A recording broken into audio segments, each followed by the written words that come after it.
and if you read my name, you're like, well, duh. But I just wanted to get on here. I know somebody needs this, and I don't know who, but here it is. When I was 7 years old, I went up in front of the church, and I gave my life to Christ. And I was so sure that I knew that I was going to heaven, and like it was the grandest thing ever, because I was 7 years old, and I was like, I didn't want to go to hell, because whenever I was growing up, the God that I knew about was a condemning God, and if you did something wrong, you were going to die and you were going to go to hell. So I knew that Jesus died on the cross for my sins, and that if I would ask him to come into my life, that he would save me from that. So I did it, and I was so excited, and I got baptized, and I did all the stuff, and then I realized whenever I was in junior high that I was not saved. And so I got saved for real that time, and I knew what I was doing, and I knew the process, and I knew all the things that I needed to know when I was in junior high school, because I had been through so much more learning since I was 7. Needless to say, I was saved, and I did know what I was doing, and I did know the Lord, and I did believe in my heart that Jesus died on the cross for me to save me from my sins, and he rose again on the third day, and that he was going to prepare a place for me in heaven, so that where he is, there I may be also. So rocked on throughout life, went through high school, got out of school.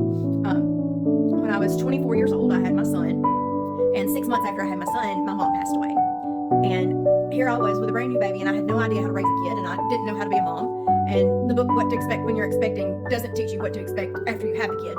And even what it does teach you is not how things go. So when I lost my mom, I lost my mind, and I turned to a bottle, and some of those bottles rattled and some of them sloshed. So I rocked on with that for almost 2 years, and whenever THR came in and took my son away from me, I lost it even worse.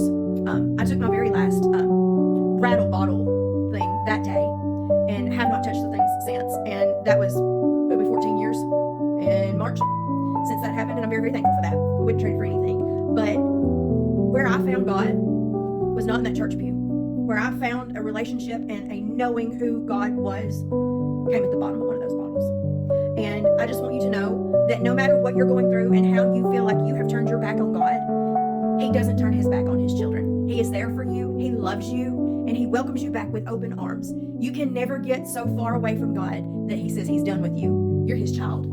He died for you.